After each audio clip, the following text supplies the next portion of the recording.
low self-esteem, trouble making friends, oversharing. These symptoms are relatable to pretty much every teenager or young adult who has ever lived. And when symptoms are vague and relatable enough, they stop diagnosing mental illnesses and they start acting as a mirror to our own experiences. And this, in turn, is fueling the rise in social media self-diagnosis of mental illness. In 2025, Austrian clinical psychologists reported on the motives of patients who were seeking a diagnosis. The psychologists said these patients explained themselves mainly in terms of relief from guilt, identity affirmation, and social recognition, much more so than actually seeking access to treatment. Similarly, in late 2023, Johns Hopkins Medicine released a report on the increasing prevalence of self-diagnosis, noting that adolescents are in a phase of identity formation and self-discovery, seeking validation and understanding. Social media provides them with relatable content, fostering a sense of belonging and reducing the feeling of isolation. Unfortunately, social media content regarding mental health isn't particularly reliable. For example, Aragon Guerva et al. Did a content analysis of 133 informative videos with the hashtag autism. They found that 41% presented inaccurate information and 32% showed overgeneralized information. In total, these videos had been viewed over 144 million times. And this is likely an underestimation of the misinformation, as the study did not analyze videos categorized as personal experience. Because the content is vague and relatable, every viewer can identify with it. This is how astrology works. But the psychology content feels like it's higher authority by being science adjacent. Something as trivial as having a messy room shouldn't be considered a sign of autism, depression, or ADHD, but that often ends up being the type of content being circulated. This can mislead the most rational person into pathologizing their own completely normal experiences.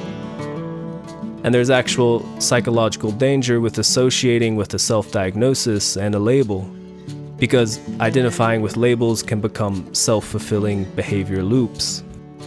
Labeling yourself can give a false sense of control and security and even justification, such as I am flaky on my plans or late to text back because I have ADHD. But if you stop understanding yourself as a process, and if you try to understand yourself outside the context of your culture, your relationships, your work, and general environment, then you preclude any real self-understanding. A diagnosis can help explain your behavior, but it can also lock you into it. And a diagnosis is not a life sentence. Even for serious mental illnesses, remission rates are higher than you might think. Anecdotally, I was sure there was something wrong with me in my mid to late teens.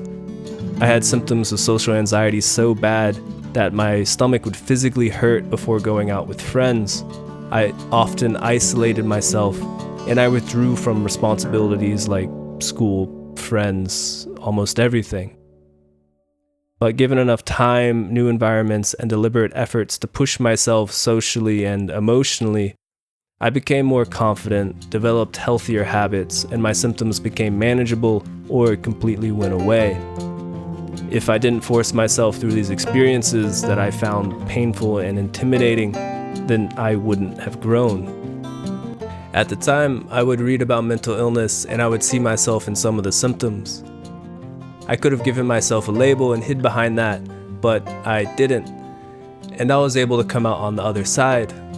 Of course, there are people who genuinely have pathological disorders and genuinely need extra help, but maybe there's also other people who are like me, and I think a message that you can overcome your symptoms is an important message to hear. It's unfortunately true that some people exist in a gray area, where symptoms affect their ability to work and maintain relationships, but not so much that it's impossible to overcome. This gray area is the hardest place to be. Do these people give up and go on disability? How much of their struggle is due to a disorder, and how much is it their own effort and choices? How much of it is just the environment? The answers for that person cannot be entirely understood or determined by a psychologist. Rather, half the answer must come from the person themselves. The answer being in their choices, effort, courage, and patience over time. But the moment we try to turn this gray area into an identity, we simplify a complex and dynamic web of relationships. Mental illness is not a personality type, and diagnosing yourself is a poor substitute for self-understanding. People with or without diagnoses struggle with life. It's the human condition.